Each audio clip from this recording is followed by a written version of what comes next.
kasih, persiapkan hati dan pikiran. Sesaat lagi kita akan memulai ibadah kita pada hari ini.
Yesus, kami akan memulai ibadah kami pada saat ini. Biarlah Tuhan Yesus yang menyertai ibadah kami dari awal hingga pada akhirnya. Terima kasih, dalam nama Tuhan Yesus kami sudah berdoa. Amin.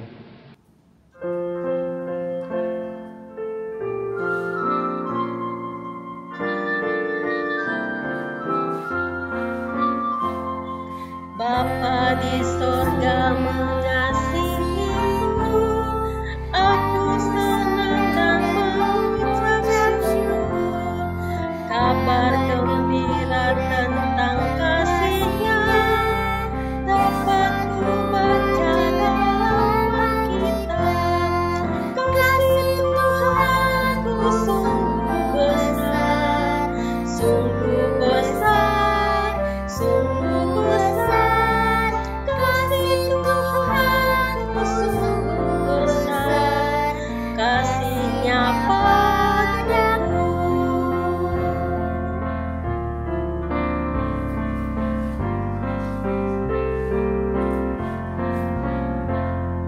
Bapa di sorga mengasihiku, aku senang dan mengucap syukur. Kabar gembira tentang kasih-Nya dapat ku baca dalam Alkitab. Kasih Tuhanku sungguh besar, sungguh besar, sungguh besar. Kasih Tuhanku sungguh besar, kasih-Nya padaku.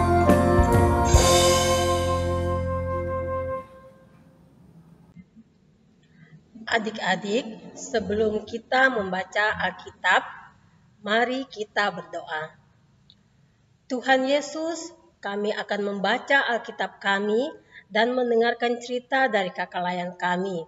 Ajar kami untuk mendengarkan dengan baik setiap yang disampaikan oleh kakak layan kami. Dengan begitu, kami dapat menjadi pelaku-pelaku firman-Mu yang setia di dalam kehidupan kami setiap hari. Dalam nama Tuhan Yesus, kami berdoa. Amin. Adik-adik, kita akan membaca Alkitab. Silahkan adik-adik membuka Kitab Esra. Kitab Esra pada Perjanjian Lama.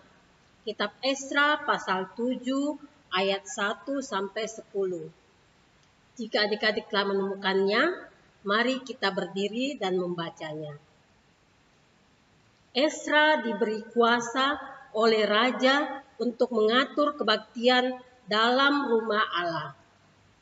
Kemudian daripada semuanya itu, pada zaman pemerintahan Artasasta, raja negeri Persia, maka berangkatlah Esra bin Seraya bin Asaria bin Hilkiah bin Salum bin Sadok bin Ahitub bin Amaria bin Asaria bin Merayot bin Seraya bin Usi, bin Buki, bin Abisua, bin Pinehas, bin Eleazar, bin Harun, yaitu Harun imam kepala. Esra ini berangkat pulang dari Babel. Ia adalah seorang ahli kitab, mahir dalam Taurat Musa yang diberikan Tuhan Allah Israel. Dan raja memberi dia segala yang diingininya oleh karena tangan Tuhan Allahnya melindungi dia.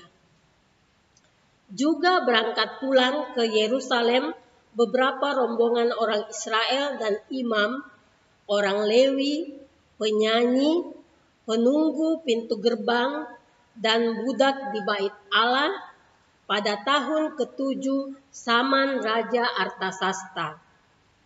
Lalu tibalah ia di Yerusalem pada bulan ke-5, yakni pada tahun ke-7 zaman raja itu.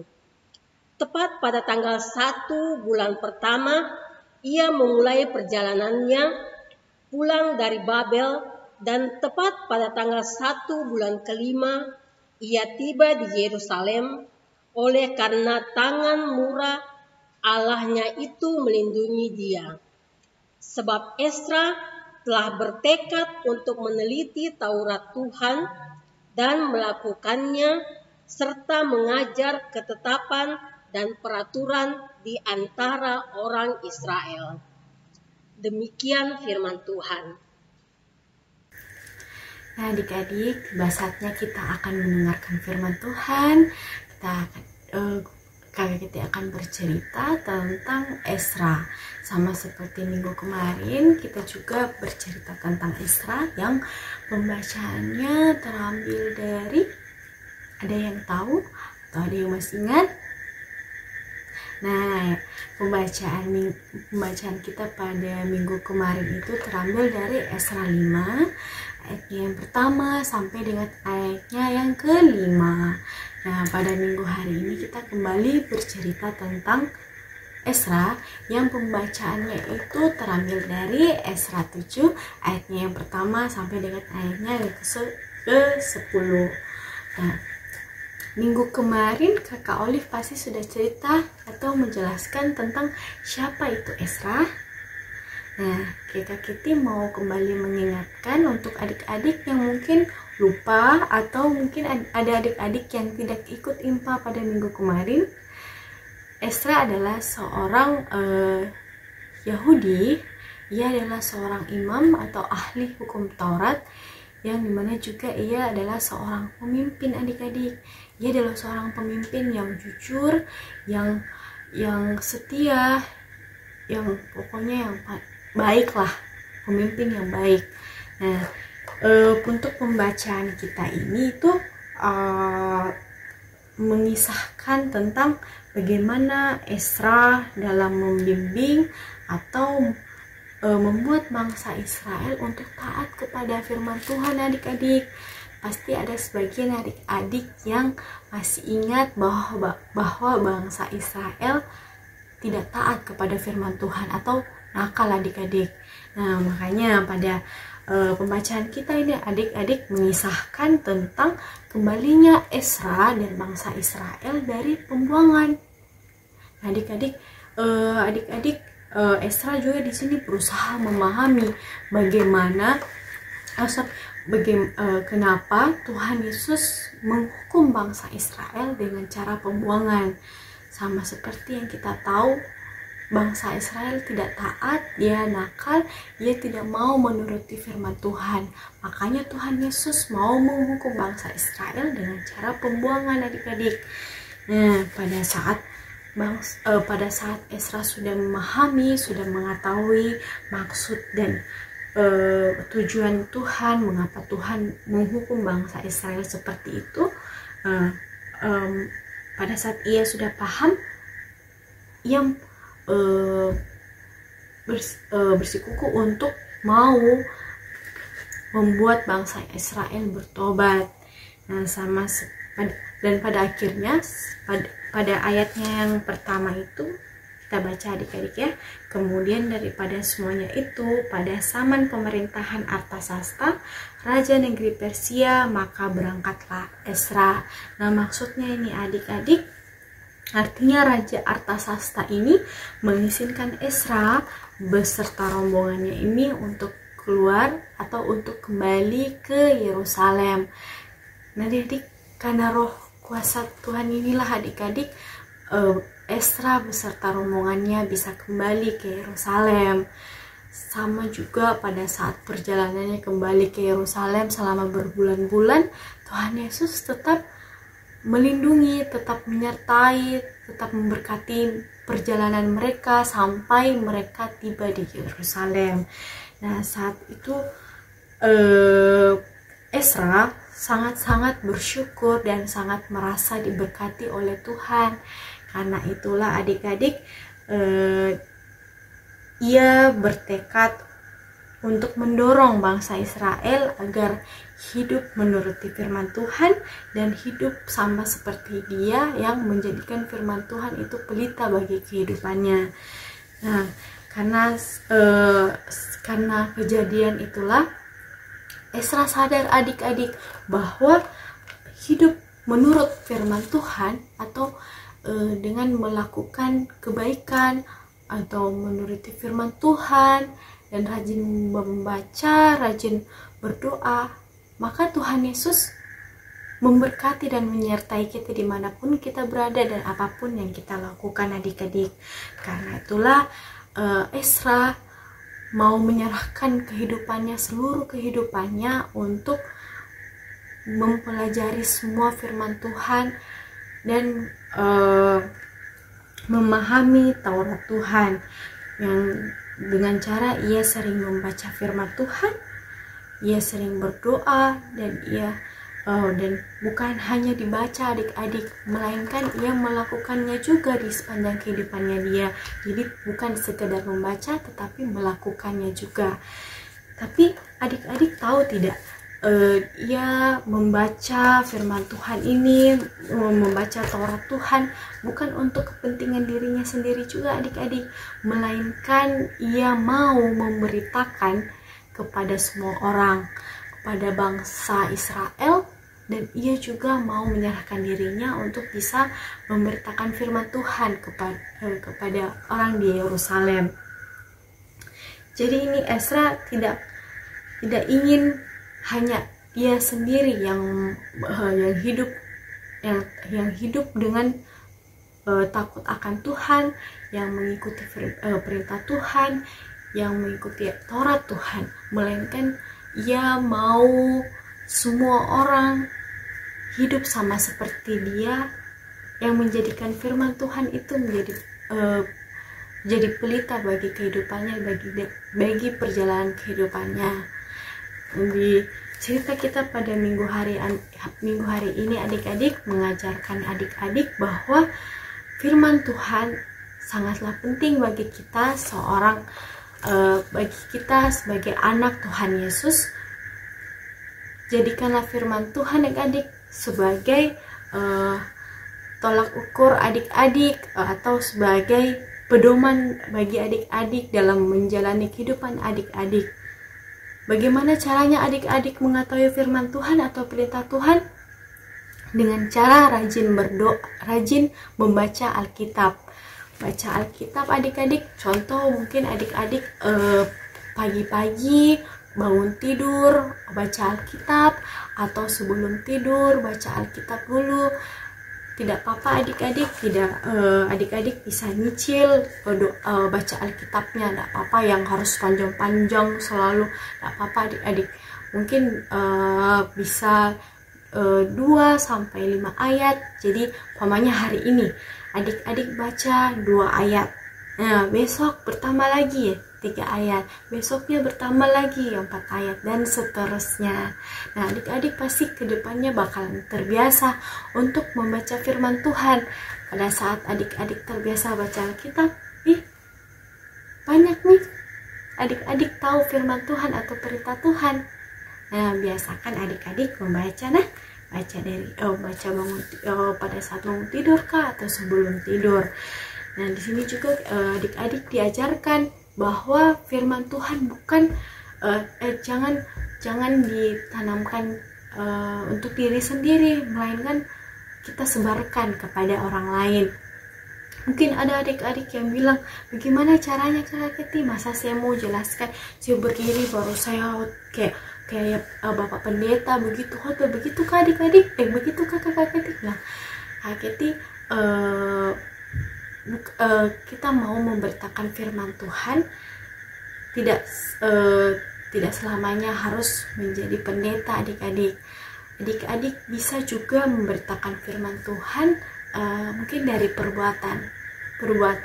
Adik-adik tunjukkan sebagai anak Tuhan bagaimana melakukan kebaikan di tengah-tengah kehidupan adik-adik, melakukan kebaikan di semua orang. Jadi semua orang juga pasti bakalan tahu, ini pasti anak Tuhan Yesus ini pasti anak ini rajinnya nih berdoa, rajinnya nih baca Alkitab. Gitu adik-adik. Jadi tidak mesti kita mau membacakan firman Tuhan di depan orang-orang. Tidak perlu adik-adik juga bisa lakukan membagikan firman Tuhan melalui perbuatan adik-adik.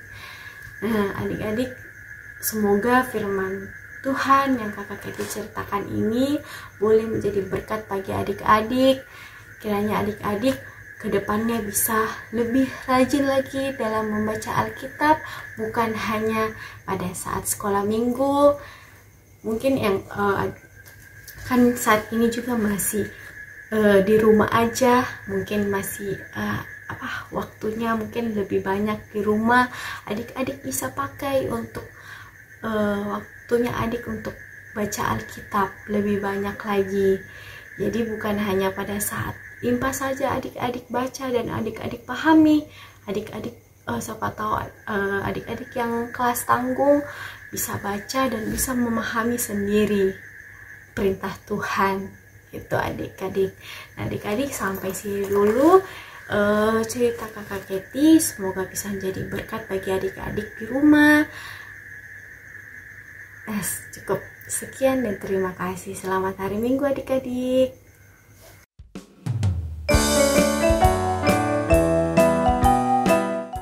Halo adik, saatnya kita akan membuat aktivitas hari ini. Aktivitasnya seperti ini.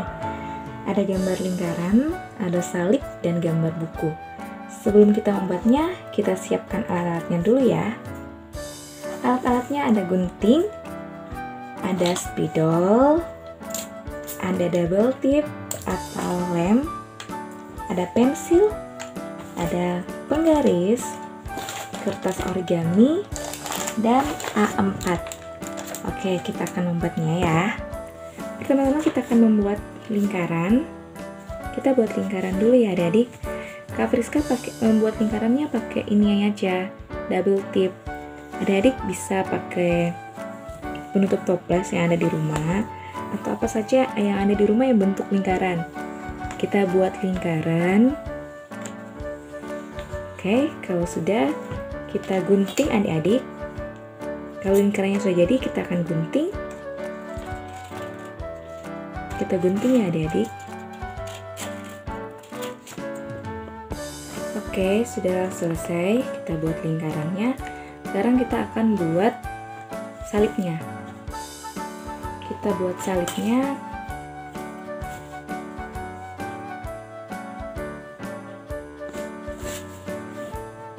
Kalau sudah buat salibnya, kita gunting lagi ya. Kalau sudah buat salibnya, kita gunting kembali.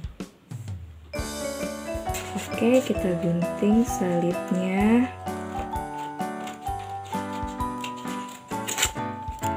Oke, salibnya sudah jadi.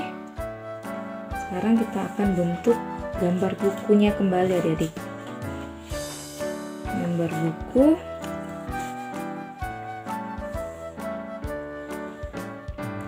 Seperti biasa, kalau sudah selesai membentuk gambar buku seperti ini gambar bukunya ya, kita gunting kembali.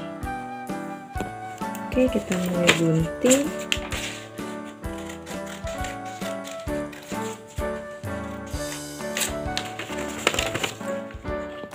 Oke adik, gambar bukunya sudah selesai digunting, lingkarannya juga sudah, salibnya juga sudah. Saatnya kita menempelnya. Kita ambil kertas A4 kita tadi yang sudah disiapkan. Kita ambil lem kita untuk merekatkannya ya. Kita lem kembali. Kita lem. Oke, kita lem. Lemnya nggak usah terlalu banyak ya adik-adik. Oke, sudah ya. Sudah lem. Sedikit sini. Oke. Udah. Kita ambil salibnya.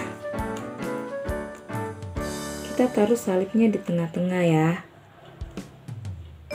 Ini seperti ini adik-adik. Taruh salibnya di tengah. Terus ambil yang tadi ini, yang terakhir gambar buku ini.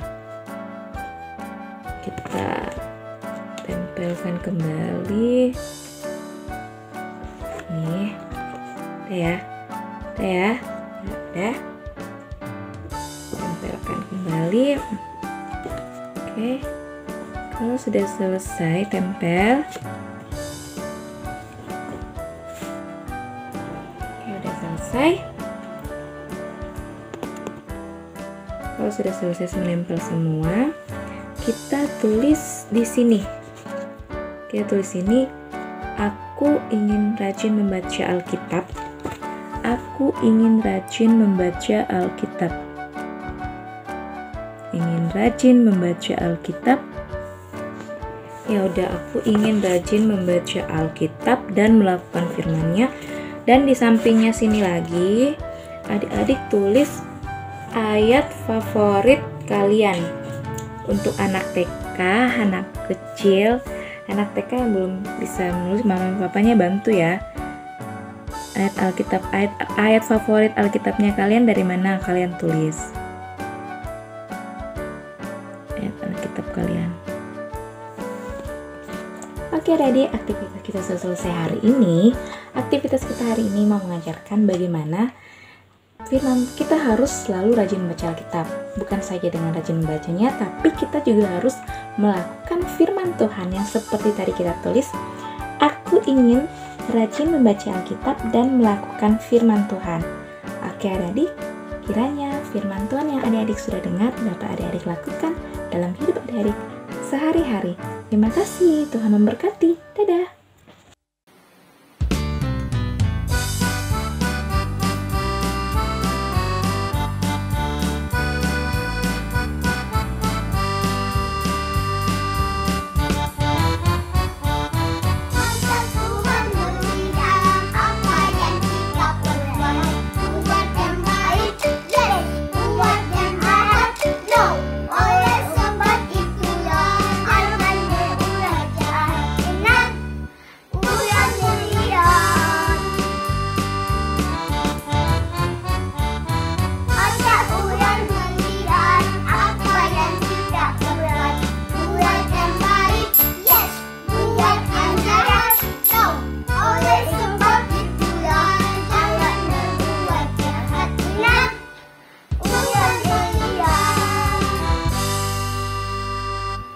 Ya adik-adik, sekarang kita akan memberikan persembahan.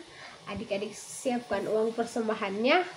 Sambil memberi persembahan, kita memuji Tuhan, kita menyanyi lagu Adalah Sukacita di Hatiku. Aku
Ya adik-adik, kita akan berdoa syafaat, lipat tangan, tutup mata, mari kita berdoa.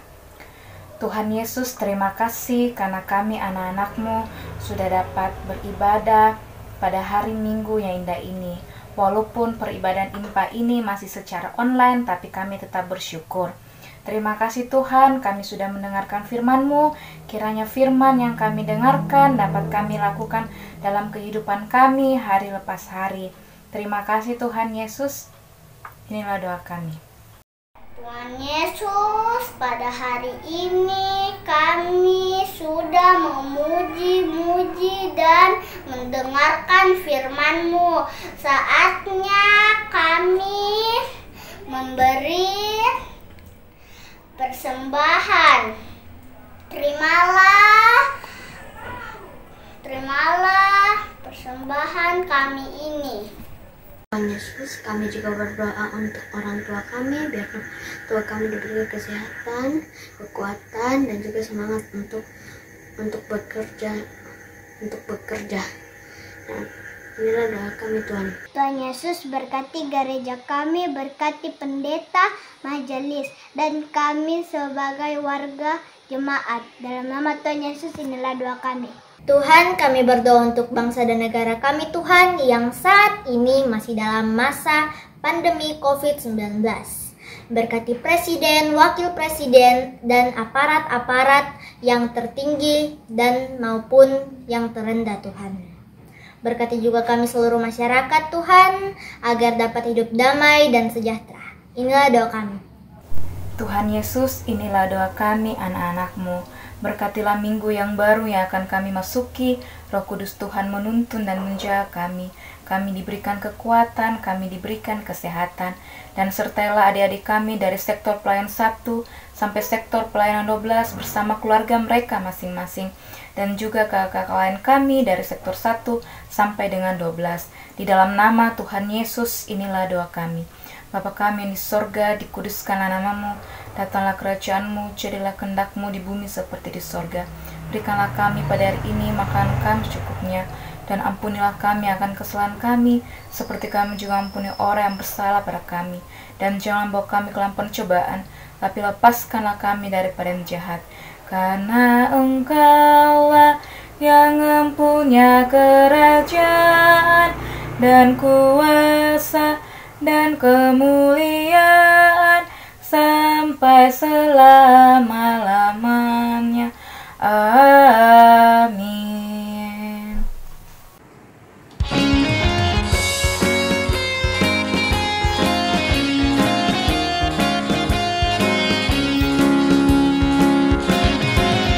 Kita harus membawa berita pada dunia dalam malam tentang kebenaran dan kasih dan damai yang menetap, dan damai yang menetap. Karena gelap jadi remang pagi dan remang jadi siang terang. Kuasa Kristus kenyatalah, rahmani dan cemerlang.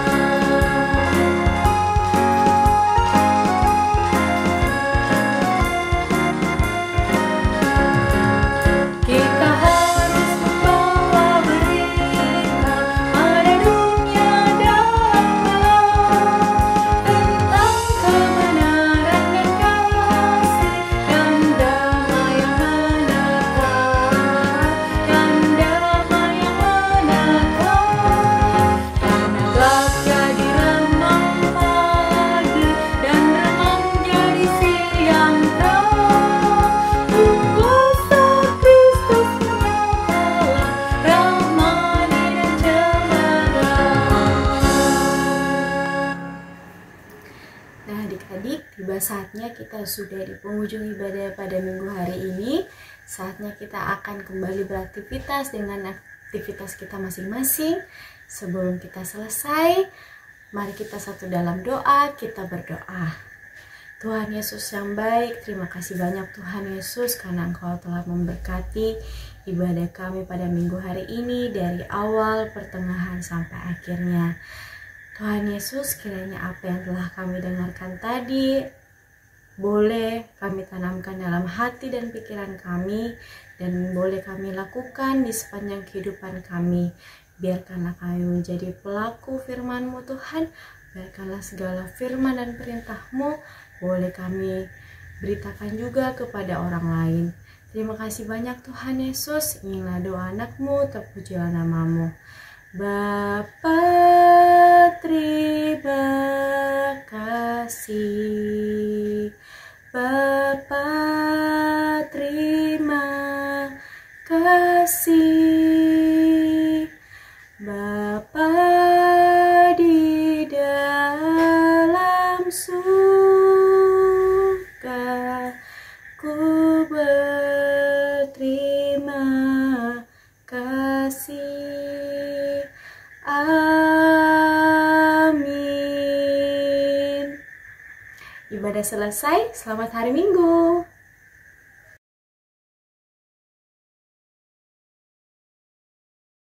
Tetap jaga kesehatan ya.